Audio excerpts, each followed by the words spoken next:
One thing I want to keep everybody in mind, because I saw the questions today, is that no building material is exempt from mold, or water damage. So this is actually a slide out of a presentation that it's called The Fungus Among Us, which I believe we probably have available as well. I did 20 minutes of that presentation on a building science BS and beer podcast. So you can put that in your search engine and probably find me there. So check that out. You'll see free 20 minutes. This slide was one of those slides in the presentation. And we talked about that no building material is exempt from water damage. That's mold growing on a solid masonry wall, no other material but masonry and paint, mold growing on concrete block. That's mold growing on the water supply to a toilet tank on a metal pipe, and that's mold. So those of you thinking that metal is going to be your cure, it's not. This is mold growing on some gypsum sheathing in a steel stud wall. And of course, mold just definitely corrodes on wood. No, it can be many, many different colors, and the food source is actually dirt and dust. So the first question that somebody had sent in, and then we'll get to what ends up being in the chat, is that remediation question. So can a home really be effectively remediated so the original owners can continue living there? Okay, so then they gave us these details: 6.51 ERMI, all these mold counts, the ERMI is done. These are I highlighted the things that stuck in my head that came to me. So these should be things that maybe would alert you if you're paying attention and learning all the stuff I'm talking about. So they said the ERMI was done 2 years after remediation. Okay, so I'm thinking in my head, oh, there was remediation. I wonder if something wasn't done properly or if something was missed. I would say any ERMI score has the potential to be inaccurate and to miss mold. I did have, I've had several situations where we had ERMI scores under 2 and we found mold. So that's honestly, for my own personal situation, we stopped doing them because I was like, I don't need to pay this money because it's not finding anything. It's not finding what I need. And the other thing with an ERMI is it doesn't tell you anything about where it could be. And I know we have this science brain that we're always trying to process, and we got this kind of mold and that kind of mold. And I would say most of the kinds of mold can be found in buildings. So Stachybotrys, that would be one difference where I would say Stachybotrys is one that is indicative of long-term mold, but it's also super hard to find. And in any kind of these are called screening tests. So we're just screening, and you're getting a measurement at that moment, on that day, at that time, with that test and the way that test was done. And it'll be completely different if you do it again.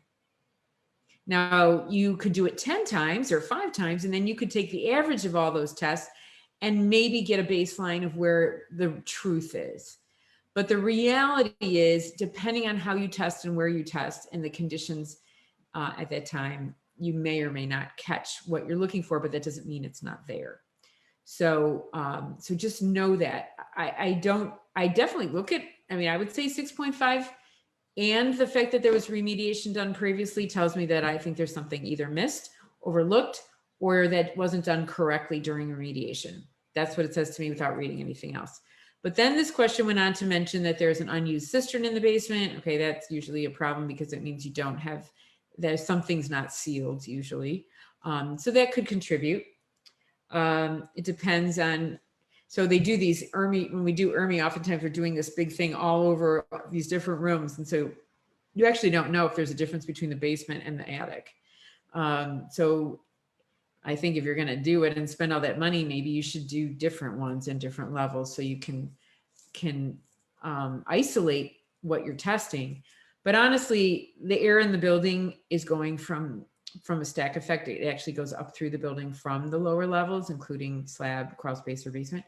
So, and then when we're running air conditioning, in particular, this is summer, most of you are running air conditioning at some point, you're blowing the air around and it's all getting recirculated. And so it may not be worth spending the money to have different ones because you're just recirculating all the air anyway. But you want to look for things that could be a clue. For me, remediation is a clue. The cistern in the basement is a clue, because that's unusual, and there's things about that could lead to problems. There's also some more talk about cladosporium. And then they say that they've been told that these levels could be due to leaky windows. I had to laugh at that because that's not, I can't even, the leaky windows. So are you reacting outside? I mean, no. Fortunately, she said that her windows aren't bad. And there's outdoor mold everywhere. Dirt is made from mold. Decomposition of organic matter is how we have dirt. It's a good thing. Otherwise, we'd have woody debris and from the, and the whatever is out there in nature would just be piling up for centuries and centuries, because it wouldn't be basically turned back into dirt by fungus. So there's always fungus outside. I do not believe that leaky windows would be a cause of having a high mold point. So the other thing that you don't do with an ERMI is test outside. In air testing, you would test outside and test inside, and then you're comparing. And that is a lot of flaws that get done in that too. So I'll actually check out where do I talk about that? In my remediation webinar, I believe I talk about testing. It's available. But just know that they're both screening tests. And if you do the air test, air testing, they should be testing outside. They should be doing 10 minutes outside. And usually if you feel like your home is clean, they should be doing 10 minutes inside, and that hardly ever happens. But you're comparing apples to apples, and you're looking for, if your indoor air quality is worse than the outdoor air quality, then there's probably something in the inside, because otherwise, where would it come from? So, but in terms of leaky windows to have an ERMI score, I mean, yeah, you could get mold in your home from your shoes walking in, from you walking in the door. It doesn't need to be a leaky window. So there are ways that the ERMI can be skewed. It's a screening test. So we just always have to keep that in mind. There's ways to have it be false negative or false positive. I see a lot of false negatives, a little bit less false positives. But if you take the sample from somewhere where people have been walking in and out with their shoes from outside, then there's a chance you're getting dirt from outside that is mold. So either way, you can have a false number, but I don't think it's due to windows. So I would not be suggesting that. And yeah, I think, no, it's not due to leaky windows. So, and then they say they have no indoor plants, animals, carpet. Now they have mostly plastic furniture. That's all fine. Plastic can be toxic, so be careful with that. And actually I found plastic grows mold, kind of weird. But I don't think that any of that's the problem. Yeah, and all the homes you have are much worse. I mean, there is something that the home that you're in usually, and you've already remediated it once. I would revisit the remediation. I would get my Moisture Basics course for sure and start there. And in that course, I go through 10 common defects, actually more than 10, but I go through 10. And then there's a list of another 15, so a list of 25. And I would just start there and go backwards. But I think usually in remediations, post-remediation, that they're having a storm here. So if you hear that siren, they have to get off the golf course. So when you do a remediation, usually there's cleaning and there's water involved in that. And what often happens with remediation is that drying doesn't happen properly. So I always ask people, oh, great. So did they do a good job drying? And they say, oh, yes, they said everything was dry. And I said, okay, well, what was the moisture content that they dried to? Like they should have measured the materials at a moisture content. And it's so rare that happens. I have had some where they said, oh, it was 16. And then I know immediately that they didn't do it correctly and that it shouldn't have been closed up, because 16 in an existing construction home would never happen. And so there's a moisture meter webinar with Eileen Cohn, who's a guest presenter that I bring on, who is an expert on moisture meters, and she sells them. She also gives discounts on the ones she sells to people who mention my name and contact her through that webinar. But she has a meter that I've had for 15, 16 years. And I reached out to her company to see if they had, if they wanted to talk about the right and wrong way to use them. And yeah, so that's a really good webinar. Anybody building or remediation, it would be the best $300, $400 that you'd invest in to have this thing. Like I said, I have the same one that they're selling now, and it is mine is, I don't know, at least 16 years old. They haven't really changed it, but it's a really easy technology, and it's something you can always have. So consider that. All right, so that's that question. Then we had a question about cleaning mold, and I do have a webinar on cleaning mold. So look in the chat. Maybe Crystal can put some of the links to those up, but just go to the education link on my website, avoidingmold.com. All right, so she's recently tested her home and found, I'm not sure if that's just a misspelling. That's supposed to be cladosporium, but my daughter and I both have long-term health issues. The whole family has been affected. And she wants to know, can we properly clean items in our home so as not to transport mold to a new location? So it sounds like she must be moving. If yes, what types of items would be safe to take, and how would you recommend cleaning? So I talk a lot about that in the cleaning webinar, which is an hour and a half of me talking about it. So I can't do that all here. But I say generally for everyone that anything that's porous, by the way, wood is not porous. It's porous to water, but it's not porous in the way that I'm thinking of. So when I'm saying porous, I mean like furniture that you sit on, upholstered furniture, mattresses, pillows, something where you can push the air out and then it gets big again and fills up with air. And so when you're in a very moldy air quality and the air is going in and out of an item, meaning that kind of porous, then there's a chance that all that air is inside and has kind of gotten inside the materials. So things like fabrics that you can't wash in a washing machine, upholstered furniture, are suspect. Carpets, no, I wouldn't leave carpets. I mean, you could, if you had something special, you could have it cleaned and see if that works for you. But papers are another one. So there's things that have pre-digested mold food, basically, because they've been processed. Paper is something that is organic material. It's been highly processed. It does tend to hold humidity. Cardboard would be the same way. No cardboard boxes. I just move everything out of cardboard boxes. I would do all this outside, by the way, when you're trying to clean. But so when they say porous, concrete's porous, brick is porous, wood is porous, but they're not porous in the way that air quality would get into their pores and stay there. They're porous to water, wicking inside. And that's by capillary action. I talk about that in the Moisture Basics course. What we're worried about is air getting into an item, and that's a different kind of porous, meaning air can get in and out of it. It's like it's breathing. So like our lungs. So clothing you could try to wash. I do use essential oils and essential oil-based products, but it all depends on how bad your home is. There's some situations that I've seen with clients that just say, just leave and see how you feel. Then figure out what you can bring with you once you get out of there, because the places are so bad. I've never been in a place that has been that bad. Now, I will say that my children have lived in places that are very bad, and I've always let them come home. Everything stays in the garage and then gets washed immediately, like everything. It doesn't matter if it's clean or dirty, everything's getting washed.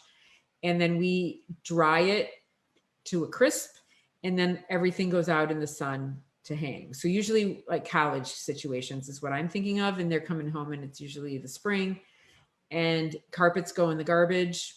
Whatever rug they had in their dorm room is in the garbage. We don't even bring that home. That goes in a dumpster before they leave. But we do a lot of hanging in the sun for days, turning stuff around so the coat can be suntan on the other side, because mold doesn't like the UV from the sun, but it does need a dwell time. So you could do it with furniture too, but I would wash everything, wipe everything, damp wipe outside. You could wear a mask if that is a concern. Most people I would say would be a good idea. And then just dry it and let it sit in the sun, open drawers. If it's a dresser or something, that's what I would do. But papers, so to keep papers, you put them in a plastic bag, like Ziploc bags, books in Ziploc bags, and then only open what you need to open when you need to open it. So worst case situations, it could also go in the freezer. So I have some drawings that I did that I'm still saving and haven't had the heart to throw away, that were in a flood. many years ago, and they live in a Ziploc bag in a freezer right now. Until I get to the point of figuring out how to reproduce them. I just haven't had the heart to throw them away, but that's where they live and they're not a problem there. So, but I do have books that I've gotten that I really like for whatever reason, reference books that I think are probably not good. And those live in a Ziploc bag and I just don't display them. So that's the answer to that question. I hope that's helpful. And good questions about radiant barriers. So this is a really long topic. I could probably talk I would have to do probably definitely an hour webinar on radiant barriers and the pros and the cons. But this person sent a question saying they're building a tiny home with metal siding and roof, solid radiant barrier wrap, OSB sheathing, and mineral wool insulation.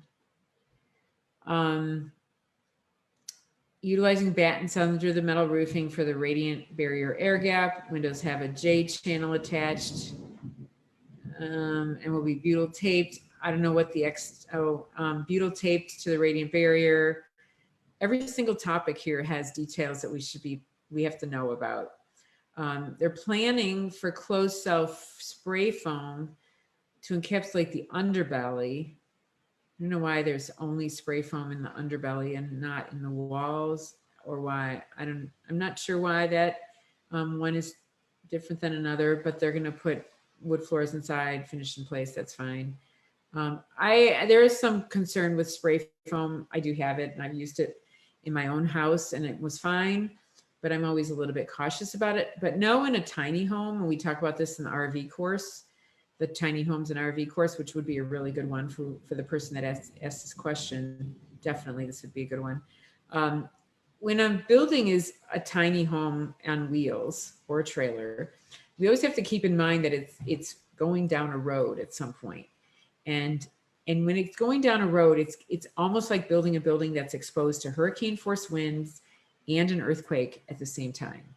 So to have sustained 40-mile-an-hour winds or 50-mile-an-hour winds, or hopefully you don't go faster than that, is a lot on a building.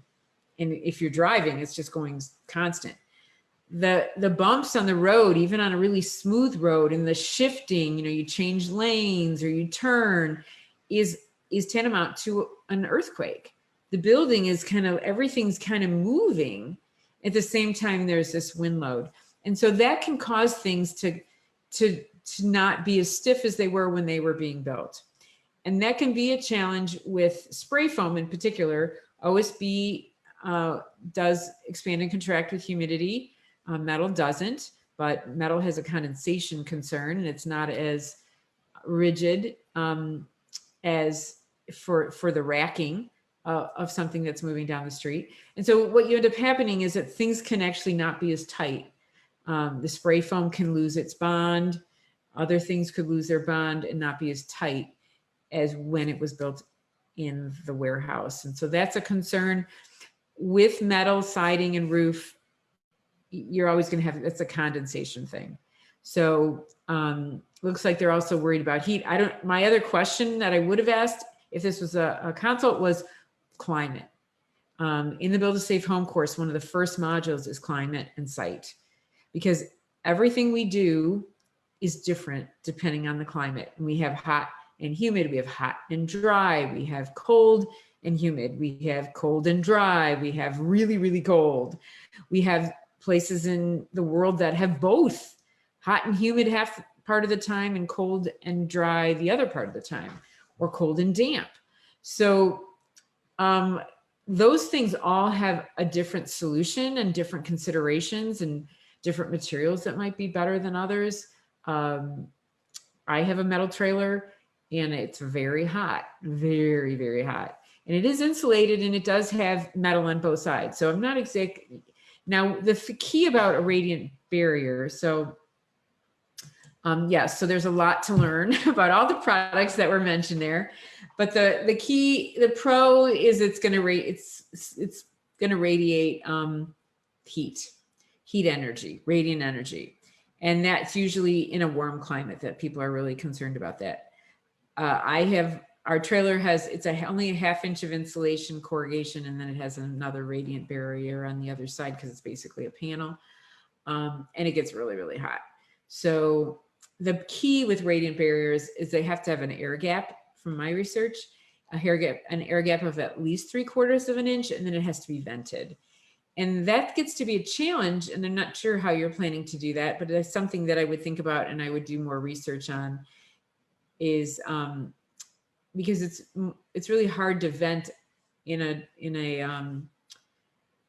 tiny home, because the tiny homes don't usually have big overhangs because they get too big, and also they'd rip off going down the road. And that's one of the key solutions that I suggest for a passive moisture management is big overhangs. And so you need a certain amount of space to have some venting, and I would argue 3/4 of an inch is usually not enough for venting, actually, but it is how much minimum you need for the radiant air gap. And then it also acts as a vapor barrier. So that's where we come into a challenge, is that if it's acting as a vapor barrier, it could trap moisture. And I always want to say, people are like, oh, well, but it's all hot outside. Yeah, but if you're running air conditioning, it's cold inside. And we have a lot of examples of, I actually have a picture that it might be in that Moisture Matters webinar that's in the bundle, of steel that's corroded that was in a bank in Hawaii. And it was from the condensation from the air conditioning. So warm, moist air was getting inside the wall, but the steel studs were cold because of the air conditioning. And the wood was all fine, but the steel was actually rusted out and corroded, in some cases completely gone. So yeah, that's the challenge. So I would say the challenge would be that they, this airspace, they need to be clean as soon if they get dirty because of dust. So you have this airspace, and if dust gets in there and they get dirty, then they don't actually work. So they have to remain clean. I don't know how you'd clean that and make sure. In cold temperatures, we have this condensation issue. Apparently, there's also known to be some high electrical conductivity. So there's potential for lightning strikes. You might want to just keep that in mind. And then this issue of a vapor barrier. And so they do make some that are perforated. So that perforated means holes are punched in it, so that because otherwise it doesn't breathe. But there's a lot of challenges with this. So I can't tell you what to do on this, because there's still a lot of questions that I would have about it. And this is a big research conversation. So this is kind of a diagram that's just showing that they consider doing this radiant barrier to keep it a little warmer in the attic, and then warmer inside because of this radiant energy. I think having a metal building right there it makes it really radiant prone. So,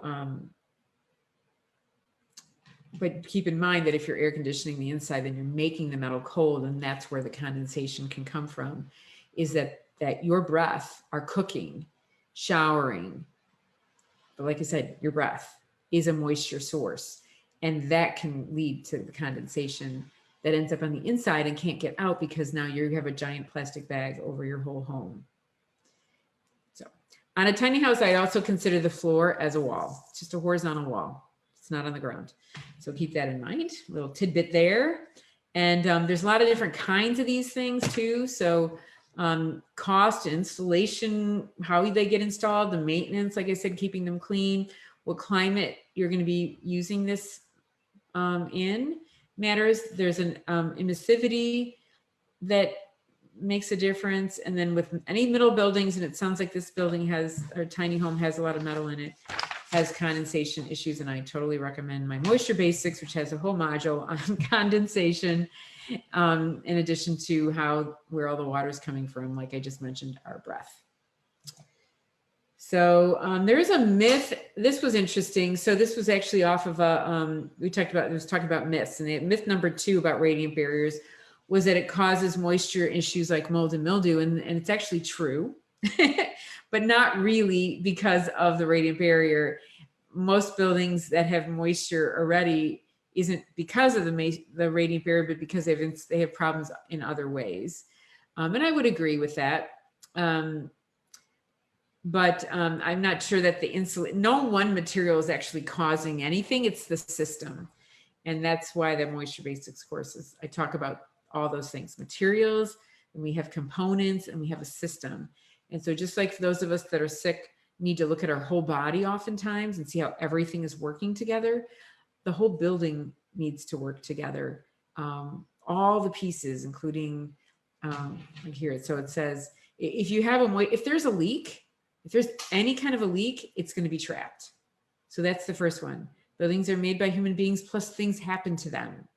So something could happen to them, that a leak develops because the caulk exposed to UV starts to degrade, or a wind pulled something off, or a tree branch fell on the structure, whatever it is, there's things happen. It's normal. The ventilation, the attic is supposedly a big deal, but I don't know if that can be accommodated well in a tiny house, for sure. It's hard to do in a regular house. Then we have the HVAC system. So HVAC is heating, ventilation, and air conditioning. And if that's not taking away condensation correctly, or if it's not sized correctly, then that can lead to problems that seem like they're showing up in certain places, like mold and ductwork. You're like, oh, I'm not going to have ductwork. No. The ductwork did not cause the mold. An inaccurately sized and installed system probably did. But let's not throw away the baby with the bathwater, because the ducts are not the problem. They're just the symptom that something else was wrong. And there's a lot of mold in the air. And when you pull that moldy air through a system like an heating, air conditioning, and ventilation, then yeah, so it's going to show up. But that doesn't mean that caused it. That doesn't cause it. But if it's incorrectly working, it's incorrectly designed, it's not functioning properly, then sure, it'll contribute to the whole thing, but it's all a big system thing. And then their ceilings have to be completely air sealed so that you don't get the warm, moist air from your breath and whatever into these cavities where they can get trapped anywhere. And so that's usually a blower door test. Okay, so then there was a question about sealing an old slab. What's best for sealing an old slab? Usually, as people probably know, you want to have a vapor barrier under a slab. I have two pictures here just to kind of show you how a slab gets built.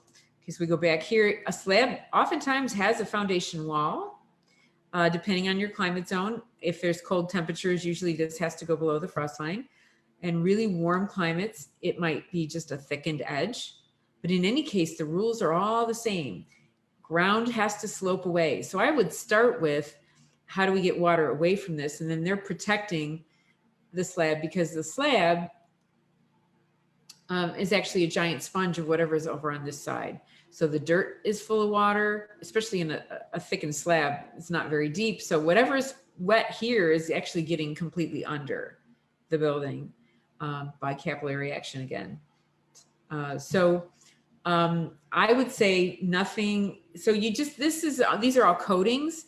I would be looking for something that is exposed, that is made for concrete. You could use any of these things.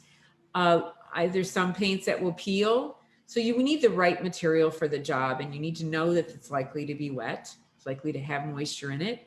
I also want to let you know that if you are putting coating on in an existing building, you have not coated underneath the walls. No way to do that without taking the whole building apart. So even though you might be protecting this area, you really are not protecting anywhere where you have a wall above that was done during construction. And that can also be wicking. This one's showing a membrane, but if that didn't happen, and oftentimes on interior walls it won't have happened. People have toilets that leak, and we hear about them in crawl spaces and basements because you can actually see the leak. Folks, they leak in a slab building too.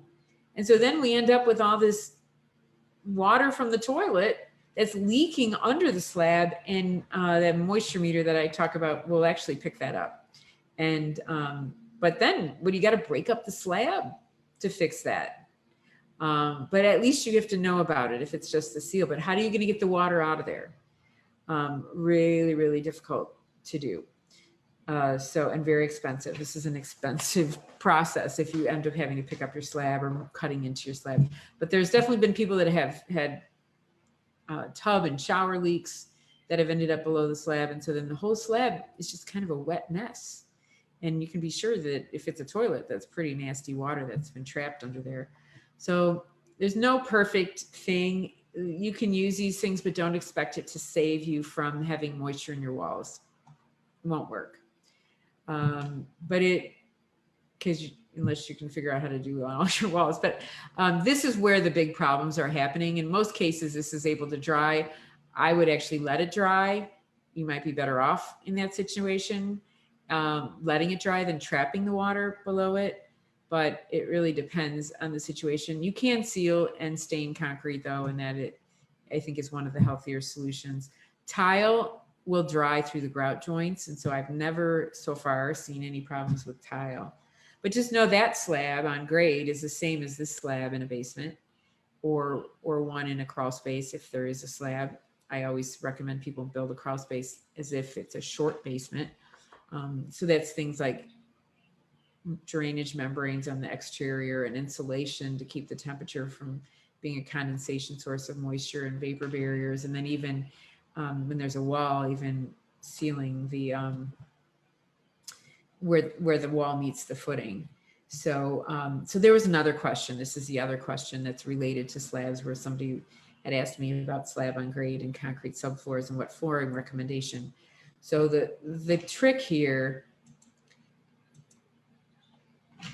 is to not, okay, warning, it's really, really risky to use any carpeting, carpet pad, or any vapor impermeable flooring on an existing uninsulated slab.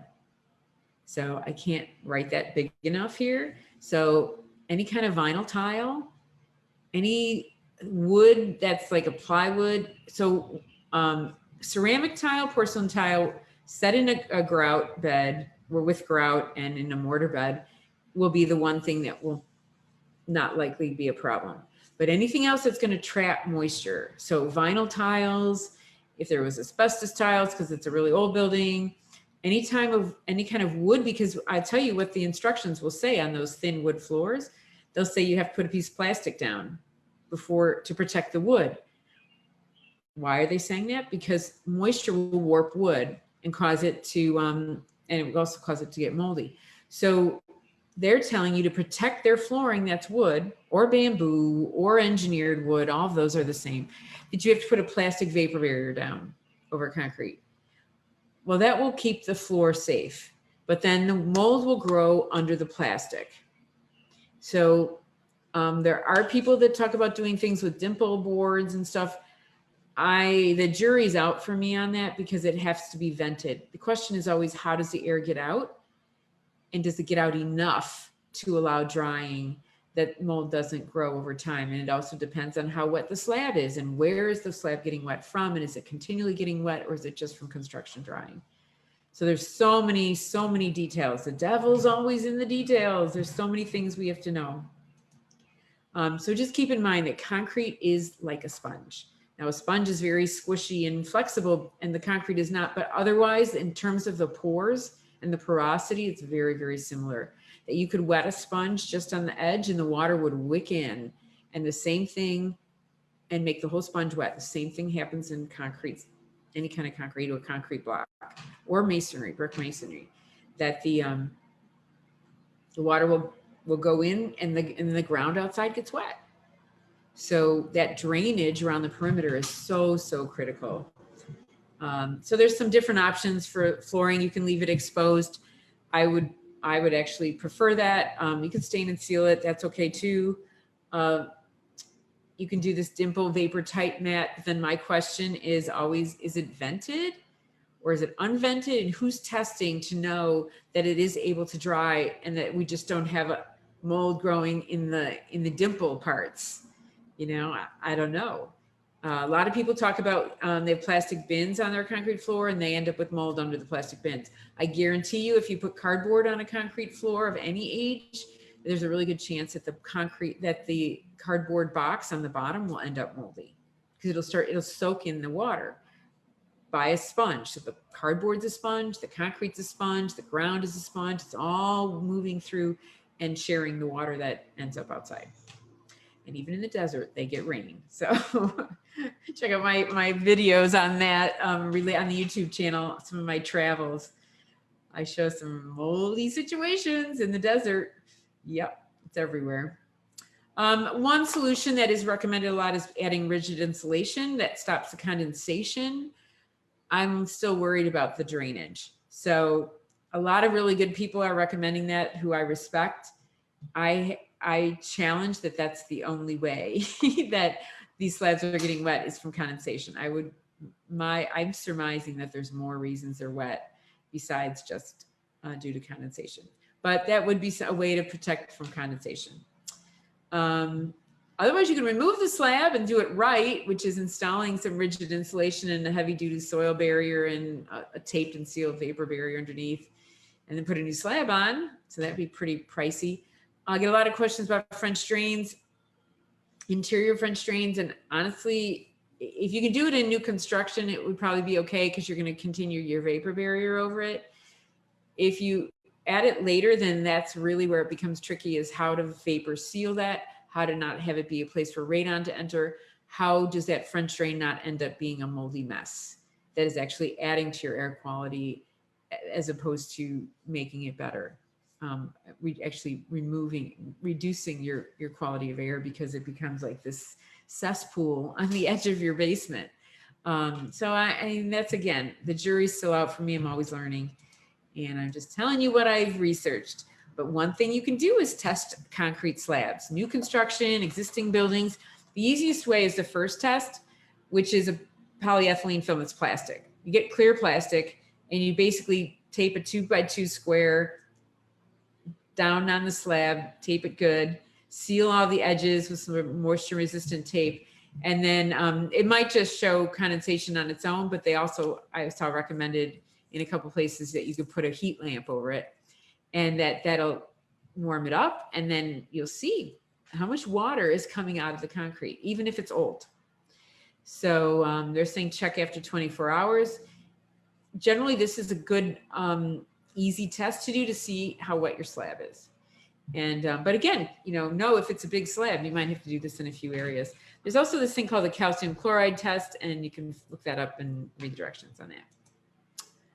So site drainage is really where I'm going with this. And I do talk about this all the time because it's one of the biggest issues that are being overlooked. As we go to we kind of are micromanaging the problem in terms of, okay, what am I going to put on my floor? I don't know why my floor is wet. How do we dry the floor? Without actually going outside and really looking at the big picture and saying, oh, wow, look over here. This ground of my neighbors is flowing right to my house. And the grade next to my house is actually draining right up against the foundation. That will never be a dry situation. So there is a code section, and this is the one. It's pretty much everywhere. I haven't seen anyone that doesn't have this in their codes. It's in residential codes, it's in commercial codes, that the property has to be drained down 6 inches and 10 feet away, the first 10 feet away. There's some caveats of things that you could do if you don't get that, but you still have to achieve the drainage and get the water away. That's the goal. So that's a no. Same thing with driveways and patios that are level that end up setting towards the house. These are all things that can cause the buildings to get wet. So, and look when it rains. Just go look in the rain and see where the water spots are and where the puddles are. Go right after it rains. If you don't want to go out in the rain, I do recommend people go out in the rain and check out their buildings, but go out even right afterwards and look for where there's been puddles, where there's dips and depressions and dark spots or discoloration of any kind. This one looks a little better, but I still question right at the foundation or behind these bushes, whether or not, does it go down behind the bushes? We want to know that. And we want to make sure that it's all taken care of. Because this has a downspout coming down right here. If that downspout is not actually actively coming forward into a place that there's a hill, then this could actually cause water damage in this area. I am always looking for ways to connect with you guys out there in cyberspace and and answer questions. There's so many good questions. I do want to say that I haven't been on Facebook as much in the Facebook group. And the reason for that is partly because it's gotten overwhelming. It's very popular. I know that there's a lot of great questions in there, but it's almost too hard for me to manage. but I've decided to create my own membership site, and we've been working behind the scenes to figure out what's the best way to do that. And there is a system that we're going to be paying for, and therefore we're going to be charging for this membership site. But it's also going to be very affordable, especially if you join right away, because we're going to have a founder's membership, a very low rate. And Crystal is going to be able to post about that. And we're going to be growing. So it's a bit of a beta group to get started. And that's always the best way to be in a small group with me. And more likely than with 4,500 people, when you're with a smaller group. I used to be really active in that group when it was more in the hundreds, even in the low thousands. But so that's what we're trying to recreate. And the system that we have come up with seemed to be just like Facebook without the ads and without actually being in Facebook. They have an app you can download. And it looks like you can upload pictures and you can ask questions and I can answer and I can put in pictures. And that's what we're looking for. So, so get on my list. So I have a newsletter list, and the people that are connected to me through that are going to be the first ones to hear about this beta group startup that we're doing, which will be the lowest rate we ever offer this at. It's going to be a really, really good deal. So it is a membership, but you can quit whenever you want. And then if you come back, you'll just come back at whatever rate is the current rate at that time. Or you can stay and join me there and help me get started with another way for us to communicate and share information. So also, due to popular demand, we've now released the Tiny Homes, Trailers, and RV Masterclass. So I did this in February. We had some live attendees on it. We had great questions, and I actually made a little presentation based on people's questions and the topics that were coming up.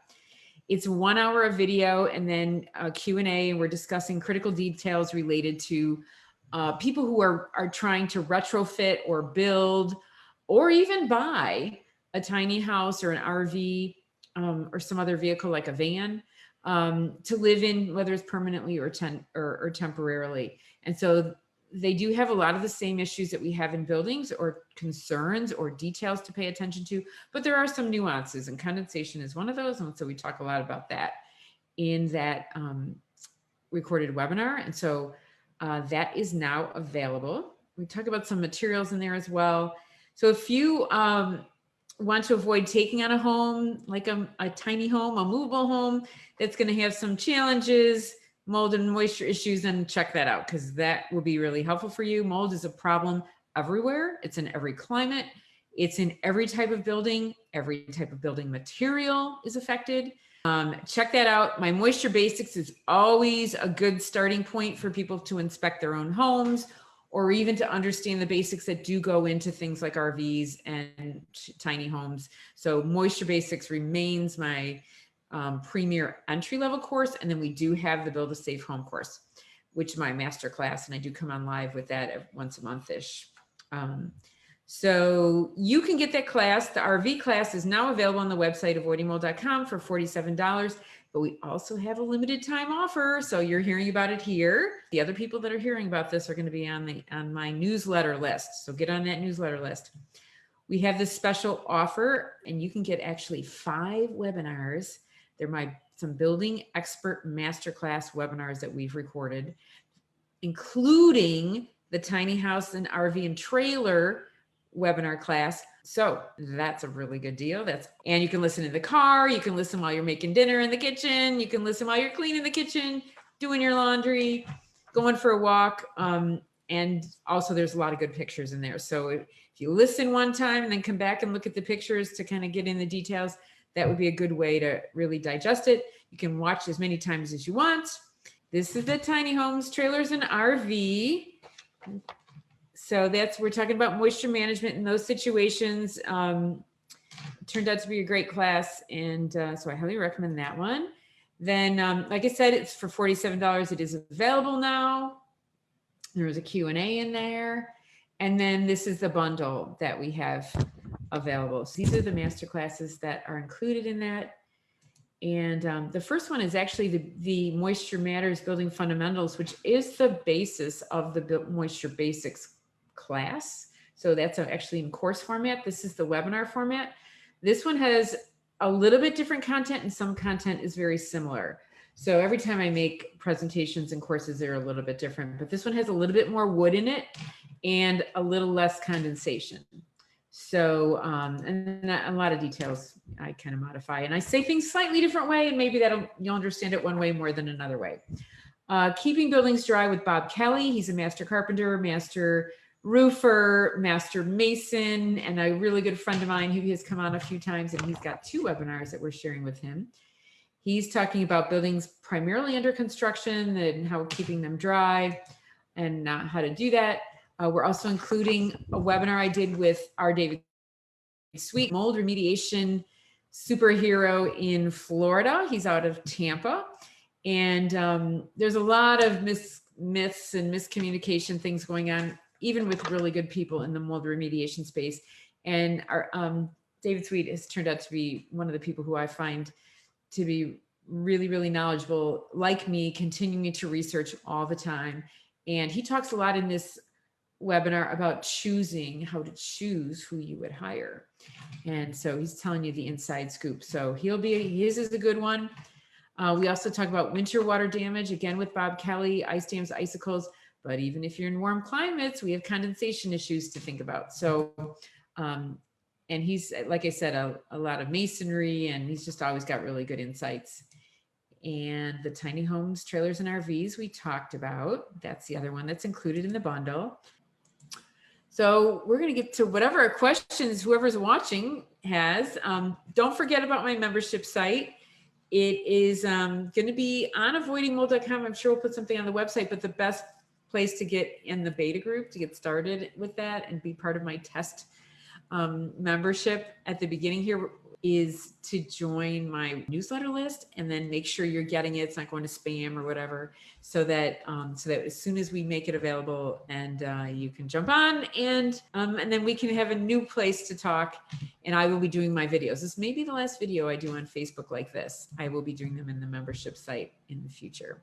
Catherine is asking, can you use a UV light? It's probably for cleaning. So if you don't have sun, yeah, you could sit something under a UV light, but just know that there's 2 things about UV and mold. Every species has a different dwell time. So remember that term, dwell time, which means it doesn't work in ducts, because is the air dwelling under the light in a duct itself? No, the air is blowing through. It may work on the coils if you shine a light on the coils, if you shine a light on your jacket, on your shoes, on your books. It may work on that item as long as that item stays for it could be 20 minutes, it could be an hour, it could be 5 hours, it could be 2 days under that light. And even in the coils, there's always shady spots. So the light's shining on one side, and then the other sides might be in shadow, and they're not going to get affected by the UV. So dwell time is the key concept related to UV light. So I generally don't recommend them because they're very expensive. The UV bulb itself is kind of toxic and difficult to manage, and can be really dangerous if you break one. So I would say I don't have one in my house. I would never get one. It doesn't do anything on moving air. So don't be misled on that. And I have the documentation on that. If anybody wants questions, just send me an email, or maybe make a blog post on it. But it's a very small section in actually an ASHRAE document where they talk about it, all talking about how UV affects mold, and it's all true. There's this little section that says, but it doesn't work on anything moving. So, well, that's the key to duct work, is that the air is moving through the duct, so it's not going to work on moving air. But we like it, and sometimes placebos make people feel better. So, so it says, Kelly is asking, is it acceptable to have some condensation on the air handler in an unconditioned space? All the HVAC text is normal. Okay, so one thing I would say is it's not okay to have your air handler in an unconditioned space. So that's the problem. It would be kind of normal if you're going to put your heating system, your mechanical equipment in an unconditioned space. I would say, yeah, it's going to have condensation. It's going to be a problem. The condensation will be a problem.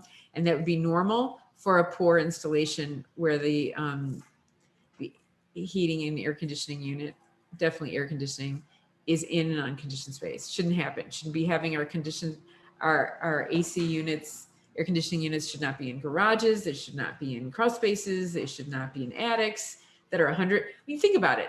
The attic's going to be 150, 160, 70 degrees in some of these really warm, hot, humid climates. And we're trying to pump out 50-degree air out of these things. It's got to work really hard to do that. And then we have all these cold components that are in a really hot, humid space. Same thing with garages and crawl spaces. So it's a bad idea. The only person that likes it is the person who's trying to save money. That's a builder usually, who's trying to do stuff as cheaply as possible to make more money, because the people buying our homes, it's human nature to want the granite countertops that you can see and not care about the furnace that you can't, or the air handler and how that's built. And we want the extra closet space. So yeah, let's put it up in the attic or the garage. And that it should be illegal. I don't think it should be allowed. But it's a big, big source of problems. And it's a little bit of a, it's a bit of a political topic, because people are trying to build as cheaply as possible, and that makes it cheaper to pay more space, and they can sell a home for less money. And in theory, we want to make homes as affordable as possible, but it's all at the expense of our health. And, so that's, yeah, I would say it is normal to have condensation on your incorrectly installed air conditioner unit that's in an unconditioned space. They should not be in an unconditioned space. I'm not the only one who says that. Everybody who has that is a specialist on this topic will tell you that. You can look that up online.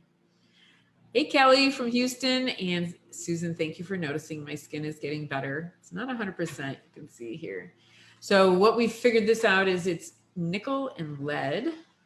And it was in my past that I've removed lead paint. So don't do that, or you'll end up like me. So, and these are like the meridian points, apparently, that my spleen, actually accessory spleen, is not functioning because it's clogged. We have a clogged drain.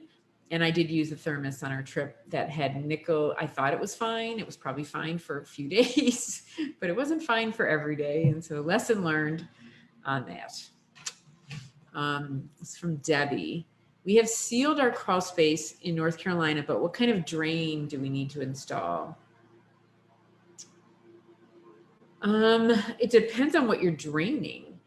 So the whole point of sealing your crawl space is that you're supposed to be keeping the dirt moisture down. And so that's why we're going to tape and seal it. To keep the moisture from the ground, which exists everywhere. You can buy a plant moisture meter in the desert and you'll still find moisture down there. You can put a plastic barrier down on the ground in the desert and just leave it there, and it'll end up with moisture under it. So if anybody wants to test that, there's moisture in the ground. The studies that I have seen suggest that it's 95 to 100% moisture content below the surface. Yes, the surface might be dry, but below the surface is moisture, and it's always going to be there in every climate. So we want to encapsulate that down. I do not recommend putting the plastic vapor barrier up on the walls. Just a little bit will be fine, but not riding high on the walls. And so I'm not sure where what you're trying to drain. If you have your HVAC, if your air conditioning is in the crawl space, that's not a good thing. Unless you're conditioning your crawl space, then it might be okay, but then the condensate drain needs to go outside. Some people do have to put in sump pumps in their crawl spaces, just like you would in a basement. I'm just always curious to know where the water is coming from to be able to answer that better. So I hope that's helpful. Catherine's asking, I live in Florida and my, it's like a typo. Your HVAC is in the attic. Oh, where should it be? It should be in a closet in your house, in the conditioned space. So most people don't want to give up their closet space, or the builders don't want to give, they want to sell closet space. So it should be as centrally located as possible in the house. And it should be in a condition, it should be the same temperature around the condenser unit as it is in that you're trying to achieve in your home. Same humidity, same temperature, all of that. So the best way to do it, and is that it's in a closet internally, and then you try to lay out your duct system so that it can go below the insulation of your outside wall enclosure, and keep all that. The ducts are also in the conditioned space. So, but it's very, so in a big rehab, you could fix that. Otherwise it gets kind of tough. And yeah, and then some of those you just got to replace them and go start over, because they often have all these flex ducts and there's curly things that can't even be cleaned. So question from C, if you don't want the air handler to be up in an unconditioned attic, where is it supposed to go? Okay, we just answered that. Catherine says no builders will do that. I don't believe that's true. Number one, the architects are the ones who design the buildings, and we tell them where they go. And if you read the instructions, probably the installation instructions on the equipment that you use, it probably recommends being in a conditioned space. So I would never, I mean, yeah, there's a lot, I'm telling you, there's a lot of builders that are doing this because it's cheap. They're trying to sell space at the maximum space, the minimum price. A lot of, if everybody's jumping off a bridge, do we do it? We've, a lot of us have been parents, and that's always a question. That doesn't make it right. It's just that a lot of people do it. A lot of people run the heating and air conditioning system while they're doing construction work. I can't tell you how many clients I've had that have silica dust from drywall dust in their ducts, in their furnace. I've had some where they actually had to replace the whole furnace. It ended up being kind of a legal thing because the furnace didn't even work anymore. I mean, that dust is very, very fine. It doesn't come out, causes a disease called silicosis, because the dust is so fine, doesn't get out of your lungs either. So you do not want to breathe this stuff. And there is a lot of OSHA rules for contractors about it, because there's been a lot of people who've died of lung illness, of this silicosis, who worked in situations where they were allowed to breathe silica dust. Unfortunately, it's not being regulated for residential cases. So, but imagine that you live for 30 years in a home that is blowing silica dust all the time. And every time you dust, you see this little white dust all over. It won't be healthy.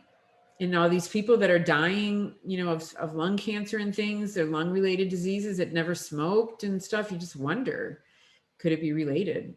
I don't know, but I just know it's bad. It's bad. It ruins the equipment. The equipment warranties usually disclaim a warranty if it's been used during the construction process, or that if it's full of silica. Cleaning them is like taking them apart. And if it's a new construction, do you want to, I mean, really, I would always ask, so is the builder going to use my toilet? Is he going to use my washing machine, my stove? Exactly what all is the builder using? And I'd say, that's my equipment. I want it new to me. And I want you to use it during construction. There's rental equipment that they can use for that if they need to have it. And I would have that in the contract to start with. And in terms of the design of homes, that's just a matter of design. They're also not bringing in mechanical engineers to design the system in the first place. So it's probably not sized properly. It's all a way to cut costs in a place that people don't realize how important it is. And yeah, so builders don't have they have a license that they pay for. They just go downtown and pay for it. They get a builder's license. They don't have continuing education requirements. They don't have any really requirement to protect the health and safety and welfare of the public. Architects do, engineers do, but architects are the ones who manage moisture and systems in the entire building, including air quality. But we work with other people. We work with mechanical engineers and plumbing contractors and designers and engineers and electrical engineers and all those things. So in a good building, you have a team so that everybody's working together to get it the best quality construction and solution for people. Yeah, so I mean, there's a lot of people that have all their ductwork in attics and the ceiling isn't air conditioned. So I would say, so that was a comment that Catherine said, that all of her ducts are in the attic and the ceilings are. It's really, really common. It's really, really common. In northern climates, it's only for 3 months. And so they get a little bit of a benefit from that. But I had molded my ductwork, and I have a video on that. I have a webinar on that. Talk about my story. I show pictures of my kids and what we did and what we did wrong, what we learned. And that's and I bring on there's an expert with me on that video webinar education program. So again, an hour and a half of that. So check that out at avoidingmold.com. But go back to the bundle. This bundle, this 5-part series. It's a really, really good deal. And get the RV thing in there.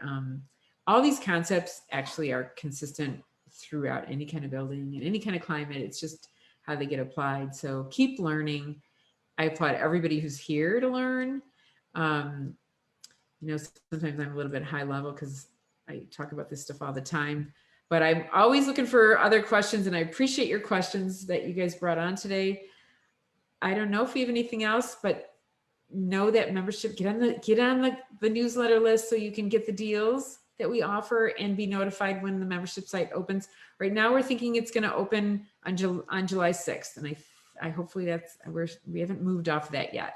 So July 6th, and I will be morphing off of Facebook as we get that ramped up. And that will be how you can find me and ask me questions in the same way that you do in the Facebook groups on Facebook, but in a different venue that will probably cost you less than I think what we calculated was 33 cents a day or something. So, but definitely less than like one latte a month. So, but we'll modify that as we go. And that's going to be a way that I can have an assistant, and all this stuff is expensive. And I want to be able to spend more time helping people. So that is hopefully going to achieve that goal. Dana, it would be wonderful to have a list for things to do in a new build to avoid moisture intrusion to just hand to your builder or put in the contract. I would pay for one. Oh, okay. Hint, hint. Good idea. Okay. I have had a few look at me like I have two heads when I mention things, so it's overwhelming. Yeah. That's where it can be good to have an architect involved, because we don't have two heads and we can talk to people and tell them why things are being done a certain way. My Build a Safe Home course, my masterclass, is the best solution for that. I actually have it's got 6 modules. The last module is actually on contracts. And I'm talking about how to get your contract. I mean, things like free for this call tidbit. Just put in your contract that there should be no construction debris in the home and when you close or when you move in. Is dirt and dust in the duct construction debris? Yeah. Okay. But they're not going to tell you they're going to leave you construction debris in your house. But then you just bring that up, that you actually, they agreed to that in the contract. And also know that those contracts that builders are using, they're doing what is right for them. And nobody can fault them for that. I don't fault them for that. Their attorneys make a contract. They get paid by the builder to make a contract that protects the builder. Doesn't protect you. So I would recommend hiring an attorney to check your contract and add sections that let the attorneys duke it out, that protect the homeowner. But these contracts, there are contracts that are standard. You can buy them. I talk about that in the Build a Safe Home course. But just like the builders got it all figured out. You got to pay. What happens if you don't pay? What happens if you don't close on the house? All this stuff. They have all that in there. Where's the section that says what happened if they don't build the house to code? What happens if there's a defect in the building? What happens? What happens if the builder gets hit by a truck and he's got 2 broken legs for a year? What happens? So you want a contract that's going to protect both sides. That would be a fair contract. And that's what I suggest people are asking for. And if your builder isn't open to a fair contract that protects you as well as him, then it wouldn't be that hard for me to walk away. So don't get emotional about it. It's just about being fair. And if they don't know some of this stuff, there are good builders out there. I have builders that are clients. So even builders are having mold issues in their homes. So just know that. But there are good builders out there. They're just not advertising usually. And I think the ones that you might be seeing, they just don't know. They may be good people. They may be smart in a lot of ways and do a good job, but they often just don't know some things that are wrong or that are a myth. We call it conventional wisdom that just ain't so. So there's a quote that often gets attributed to Mark Twain that it's not what you know, but what you know that just isn't so that matters. So there's a lot, and this has happened to me. I mean, I talk on all my webinars about all the mistakes that I've made, and the duct cleaning was certainly one where I made some big mistakes. My family was very sick. I did the wrong things and then had to recover from that and learn from it and figure out how to fix what we did wrong. But I didn't know you could have mold in your ductwork. I had no clue. And I might've been licensed 20 years by then. So, but we keep moving forward, we keep learning. And, but a professional engineer or architect does have to have continuing education. And so when codes change, we have to learn about them. And we usually have to stamp drawings that say that they are built to code. And we're responsible for that in a way that other people are not. So that would be a reason to have a licensed architect, especially, be involved on your project. But I get that in small scale projects and builder homes and stuff. I'm really challenged in a lot of builder homes, but I know there are good builder homes. I know there are. They just may be more in the minority than a lot of the standard stuff that, what's the builder's background? Was he a recruiter before he became a builder? Does he actually have any training in building? Did he grow up in the building industry? That might be a better sign. But there's also people that have done they know everything because they've been working in the industry so long and they don't realize that some codes have changed and that the industry has learned some things that like, whoops, that didn't work. We're not going to allow that anymore. We're going to tell people not to do that anymore. It used to be okay to exhaust your dryer vent and your exhaust fans into the attic. That was in the code as okay. I think I've seen one in the 90s that was that way. It's not okay anymore. They've actually changed the code because they realize that, oops, we screwed up. It's not ending well. But they don't put up a big flag and say, oh, but the code council screwed up for our entire life and, our history until now. And we're changing.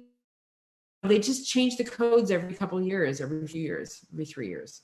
And they put in changes and people suggest changes and they take things out and it's all an evolution. And a lot of what we see in terms of mold is an unintended consequence of a good thing, the sustainability industry. It's a good thing. Got lots of new products trying to be really energy efficient, but we didn't realize how much we would be also trapping moisture.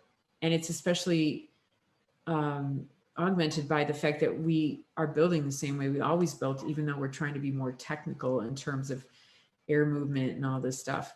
And just final tidbit is an HRV or ERV bringing in hot, humid air into a home in a hot, humid climate is not going to end well. It's not going to end well. So all you people that think that's your solution is to bring in fresh air when it's 95% humidity outside, don't do that. You're going to have to be able to turn it off and manage with the climate, with the changes in the weather. Everybody take advantage of the expert masterclass bundle. Those masterclasses are some great master builders and reputable builders. Bob Kelly, a master remediator, our David Sweet, me talking about stuff in there as for that price is really, really good. Really, really good content. Like I said, listen while you're making dinner, doing laundry, washing the dishes. Yeah, there's over 5, those videos, there's 5, that's 5 hours plus another half an hour of Q&A, I think, on each one. So if we added all those up, it's way, way more than 5 hours. So I'm proud of what we're doing. I'm always open to suggestions. So the list is a good suggestion. Check out the Building Basics course that does give you a list of 25 defects. So you could hand that to your builder and say, avoid these. We're not going to make any of these mistakes, right? And that's a list of 25. So yeah, you get that in the course and you get great course content too. So that's the Moisture Basics one. And thanks for being watching, and Don't forget to like and subscribe and let me know what else I can do. And I'm always open to ideas. So thanks, everyone. I'll see you next time. If you enjoyed this video, hit subscribe. For more free information on safe building, avoiding mold, and water damage, visit avoidingmold.com.